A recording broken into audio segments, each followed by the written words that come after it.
Hey YouTube, Homestead Prepper, and I just wanted to show y'all an overview of my homemade DIY night vision using a surplus military intensifier tube. Now this is not going to win any beauty contests. It's a little, maybe a step above my third grade ashtray project, but it is my first attempt, and you can construct one, I'm sure, a lot better.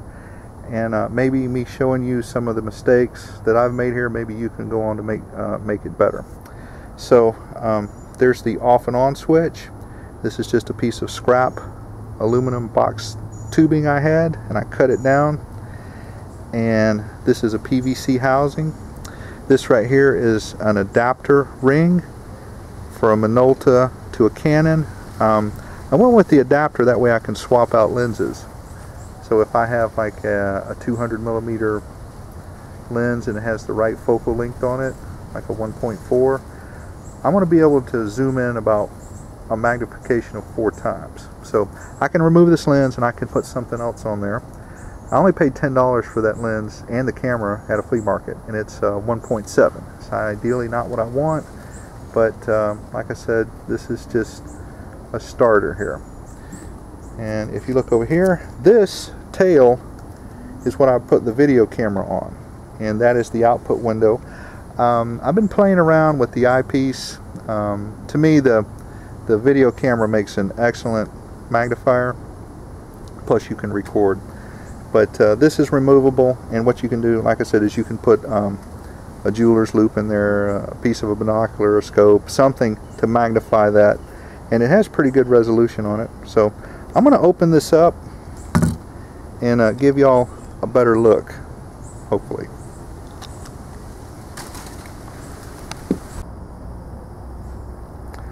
Okay, I took the camera and the adapter and this off, and it's just caulked on there. And this is what the adapter looks like, and that is mated to this piece of aluminum. If I had to do it over again, I would use one of these 3-inch drain caps, 3-inch test caps, which would fit right on there. I could just drill that out and mount that, and it would make it a lot easier than trying to drill out this aluminum and try and ground it and make it round. This is already round. Save yourself some trouble. And if you look in here, that's the input of the intensifier tube. Now I would never want to do this in direct sunlight with this thing on. You might overpower it. I went up to the hydraulic supply and I tried to get some 2 3/4 inch inside diameter O-rings, 3-inch outside diameter, and they laughed at me.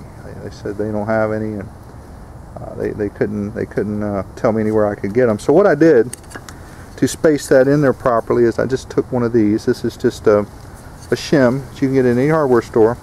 And what I did is I cut it with my pocket knife, because the whole thing won't fit in there. And I made little shims, and I shimmed it so it's perfectly in there. As a matter of fact, I still need to caulk that right there. Whatever you do, you want to be very careful with that input window. You don't want to scratch it. You don't want to touch it. You don't want to do anything to it. It's very sensitive. So just want to show you the guts of that. Well, I just put some caulk in there and let that dry. I'll smooth that out in just a minute. But what I forgot to tell you is that you're going to need a spacer ring in there. And this input window has to be exactly 35mm from this lens right here, which is about 1 3/8 inches. What I did is I put this on here, I pushed the tube in there until it was in focus, and then this is a piece of 2.5-inch electrical PVC conduit, and it makes an excellent spacer for that right there. And that's how I spaced it off. I just wanted to show that. Okay, this is a crude battery holder. You can buy them commercially. I think you can get them from Radio Shack, and some people mount them on top of the thing or on the side. But I wanted to incorporate the batteries into the handle. And I haven't soldered the connections yet. I've just got wire nuts on here. I don't have the right size. This is just a test one. But I just have a regular switch that you can get at the auto parts store. I think it was $4.49.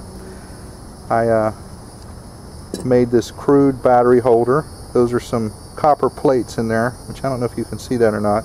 What I did is I just took some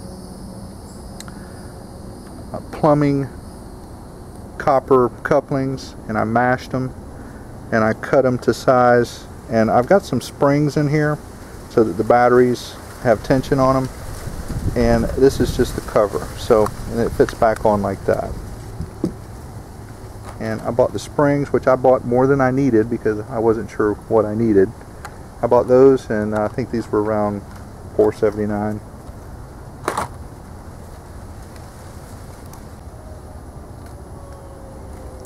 Okay, this is the Intensifier tube.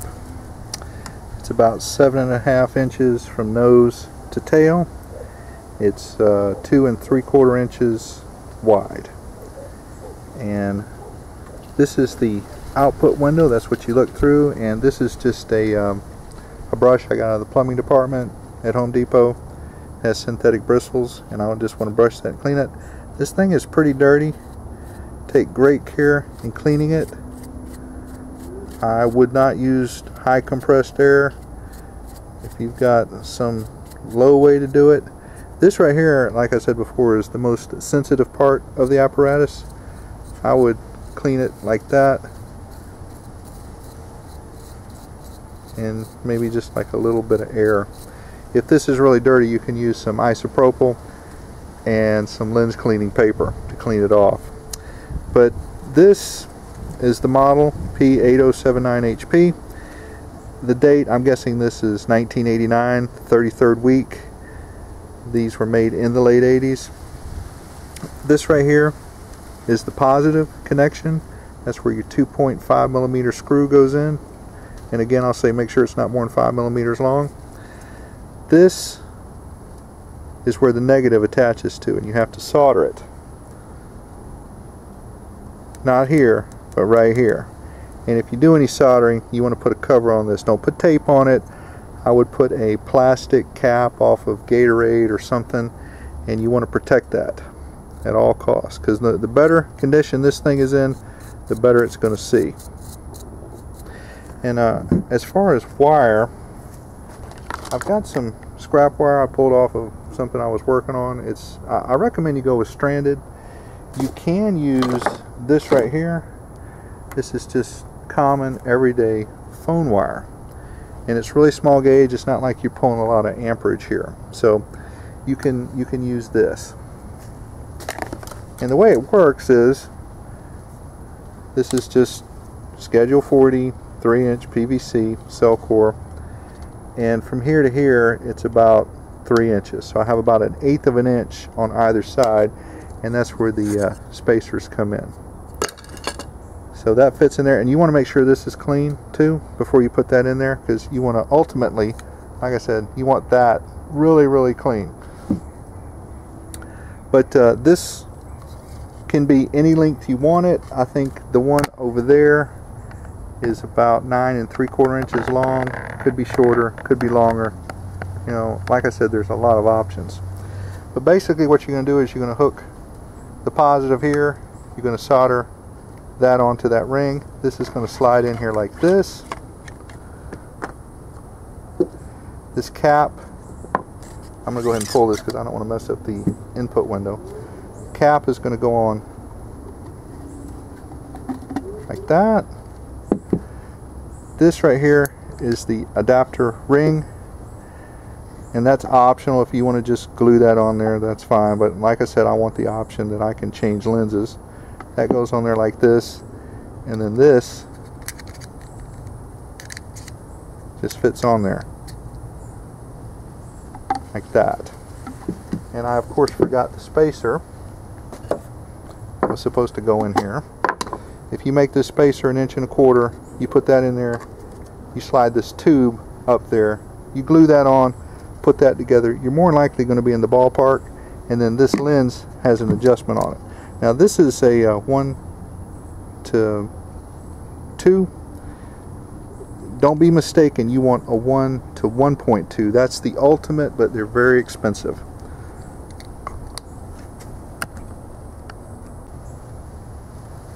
Okay, I just want to say another thing about camera lenses.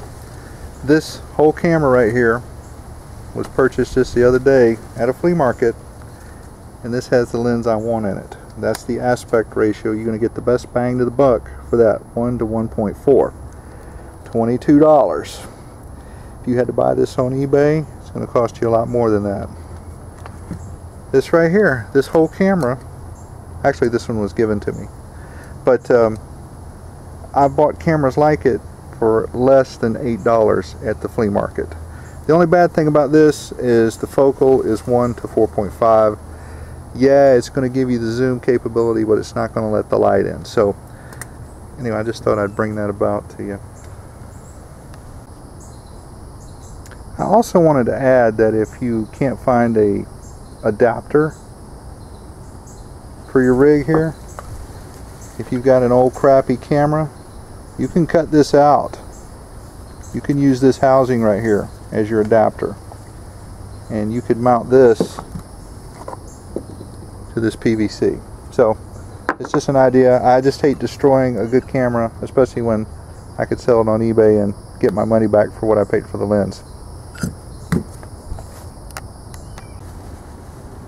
I want to show you all a couple problems I had.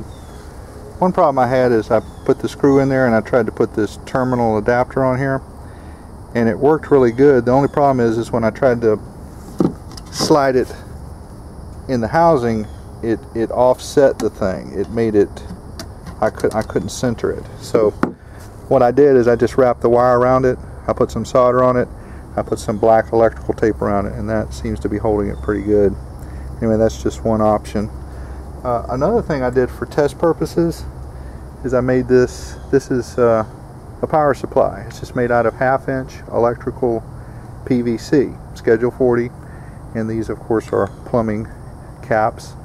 And inside here is, well, I'll open it up and show you, but I got 4 AA batteries, and that is what the device uses, is 6 volts. I have 4 AA's run in series.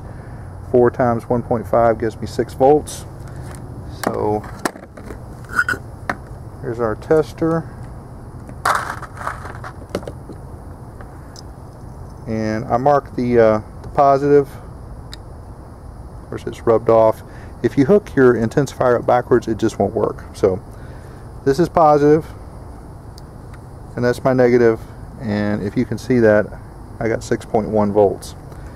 And what you can do is you can just put this on top of your intensifier, and you could put a switch up here too. I mean, I don't know what application y'all are using. I'm just throwing out some ideas. I'm not saying this is the way to do it, but this is what I did to test it. And I got some alligator clips to make a crude switch for it, and crude off and on. And then I'll show you how this works. These are the 4 batteries, and on the inside, if you could see them, they're just hooked in series.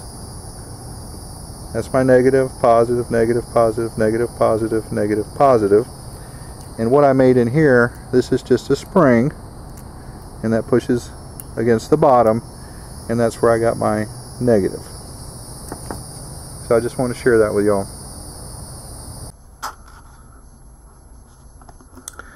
Okay guys, I just wanted to show you I'm inside, and this thing has an adjustable focal length on it. If it's too bright, you can dial it down. Of course, if it's dark, you can adjust it. And if any of y'all have any questions or something I didn't cover, ask me and I'll do the best I can to answer your questions. Homestead Prepper out.